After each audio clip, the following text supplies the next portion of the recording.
learned from. So Laura Devon. Laura is one of the most productive people I've met. I mean, she just had, I think what's going on with Laura is she has she's very high in trait conscientiousness. And I think she feels a tremendous responsibility to get a thing done if she tells you she'll get it done. And it's one of those things where it's not a learning in the sense that like now I have this knowledge, I'll do it. But it's a little bit more like I am more like that when I am with her just because, environment shapes who you are. So conscientiousness is probably the thing I've learned the most from Laura. How about Patrick and John Collison, who are obviously two separate people, but brothers and good friends of yours? I'll separate them out so that they don't feel like they're one person. Patrick is, I think, very in the kind of Bob Keegan human development framework. He's very not even self-authored in the sense that he knows who he is. That was actually how I would describe the differences between them. So Patrick is very interested in adopting any view that is on the table as potentially as his own, thinking about it, trying to find the flaws on it, asking questions about it. And that's very interesting and quite liberating. Whereas John, what I find quite interesting is there's something kind of very Gryffindor about him. He has very specific set of values and virtues he holds on to that are grounded and stable. And so I think John is actually the person that you want in order to make sure that during turbulence, the thing stays steady and continues to go to the direction it needs to go in. And Patrick is the person that you want when you're like, gosh, the plane has been going steady for too long. Let's make it a little turbulent. Are you in Ravenclaw? Are you Ravenclaw? I don't know what house I'm in, but the Sorting Hat is a wonderful game mechanic. I'll tell you that because it's random, because you don't exactly know why it selected you. And so it becomes so interesting to talk about it. Is there a Sorting Hat in Pioneer? Or might there be? Maybe there should be. Yeah. It's definitely one of the things we're thinking about. Yeah. Could someone make a school that's actually called Hogwarts? Like, I wonder if could they use that IP? I mean, I don't know. J.K. Rowling, I follow her on Twitter. She seems like a pretty nice person. Yeah, so. That's a pretty amazing idea. Elad Gil.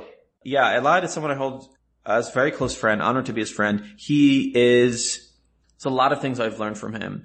Probably the largest Eladism, the professional Eladism that I've picked up is he very much is focused on markets over founders. And don't get me wrong, he cares about the quality of the founder, but he very much believes that market wins, not founder wins. Now, I mentioned this earlier. I would say he is even further on the market trajectory than I am as a person. I am still holding on to a little bit of that belief that the mythical founder can break through. But he has certainly pushed me in that other direction, which, I find interesting. On the personal front, it's nice to have, I'm from Israel originally, and it's just nice to have one of my close friends be Israeli too. There's a lot of cultural connection there. Mark Andreessen. Mark is the best, is the most generative person I think you'll ever meet, except maybe Tyler Cohen. Or Balaji. Or Balaji is another good one, where basically by generative, it's a very simple test. You give them one thing, and it's how many things do they produce. So you give Mark one named entity, he'll produce 10. And Balaji's the same and Tyler's the same. He's also incredibly responsive, which again, I take a lot of strength from. I think, gosh, I should be more responsive. Mike Moritz. Mike has the most legendary, kind of founder selection software in his head. So that is the thing that I try to figure out. The other interesting thing about Mike is he is incredibly, I wish there was a word, maybe there is, to describe someone who's a polymath, but in also areas of art, which I think is interesting because I wonder if it's inspiring to me to be more like that, to be more interested in boats or art, or music than I am. Actually I think music is not one I struggle with, but definitely like physical art, I don't get as much as he does. But again, the legendary thing about him is he has just an innate ability that's been tested over the course of decades at just identifying talent. I mean, it's Magnus Carlsen, basically. How about Saku? I saw her on the Pioneer Advisor list. Saku I know Saku's Twitter personality better than I know her real life personality. So all that being said, I think she is a very interesting person who is interested. So there's people that are interested in ideas. Patrick is a good example of this. And then she is a variant of this where she is interested in fringe ideas, really seeking the frontier. Saku is the person where if everyone is prospecting for gold in California, she's thinking, good God, we got to go to what about the people that are going to Saudi Arabia for oil? What about Nat Friedman? Nat, wow, you're hitting on all my favorites. This is really good. I don't know what you're using to select people, but it's great. Nat is one of the most natural born leaders I've met. He would never describe himself as much, and I think maybe why he's good is he's very hard on himself, but he has this ability to just say things where you're listening to it and it's just like You're not even really understanding what he's saying, but it sounds so good you want to follow him to the moon or to Mars. Sam Altman. Sam is, weirdly, out of all the people we listed, and we listed some ambitious people, Sam is probably the most ambitious and the most mentally flexible. Like he is willing to, hop on a call with you to discuss a crazy idea at 2:00 in the morning. And there's very few people that have that flexibility and ambition and talent. So I'd say ambition is the word that defines him. Keith Roy. Keith is an interesting one. He's changed over the years in a very good way. I mean, I think Keith is probably one of the best operators on the planet. I think he's changed he got famous, I think, for being very mentally inflexible and really just having his way or the highway, but I think he's modified on that a little bit in a good way where he was a little too extreme before.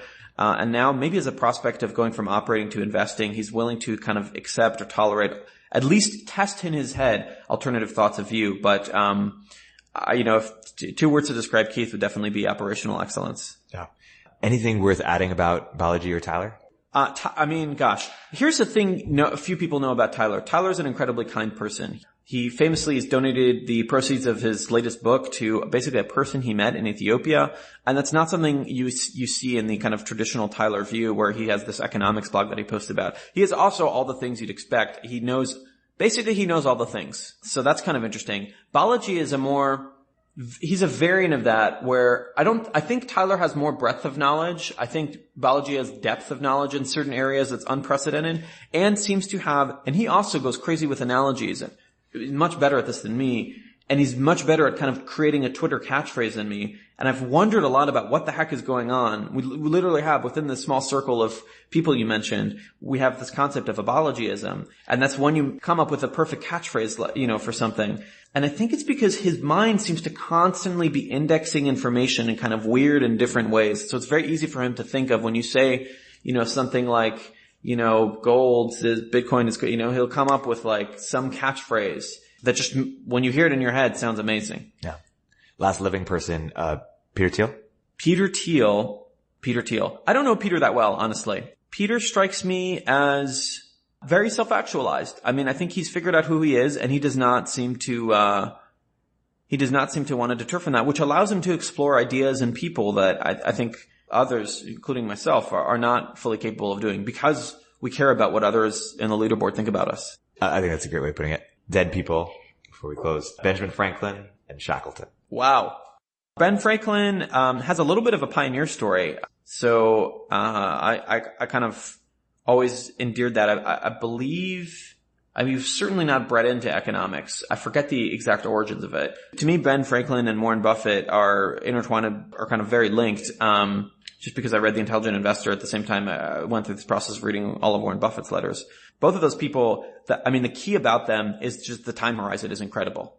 Incredible time horizon. And it's a psychological software that I don't quite have yet in my head. Did you mean Buffett's letters or Franklin's letters? Both. And Ben Franklin as at least as a person who was very much a systems thinker, which I would like to become one day when I grow up. Gandhi, wow, what a great question. I haven't thought about Gandhi. I don't know enough about Gandhi to have an intelligent opinion about him. Shackleton. Ernest Shackleton. Yes. Ernest Shackleton, the penultimate leader. Okay, so here's the interesting thing on Ernest Shackleton. It's not really the story. I mean, the story's amazing. Shackleton's Incredible Voyage is an amazing book. But sometimes when I tell about it to people, they'll come back to me and they say, well, I read it. It was just okay. It's an adventure book. So I constantly wonder, but there's a cohort of people for whom Ernest Shackleton defined adventure and defined ambition. And I think it goes back to this weird effect, which is the books that we read as we were growing up somehow seem to have a much more potent effect than ones we read as we're adults. Like Ender's Game changed my life. I think if you were to read it now, you'd find it kind of an just okay sci-fi book.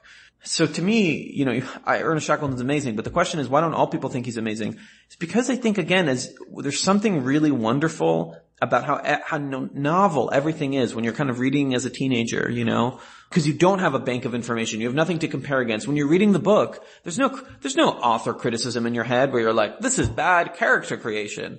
You're just, wow, this is like the first character I'm reading about. So I guess maybe the insight from here, the learning from here is if you're a parent, boy, you've really got to be careful with the fiction and nonfiction your kids read because it can shape them and, again, how people make major life decisions. Maybe this turns out to be a massive thing. Maybe it turns out that the Harry Potter generation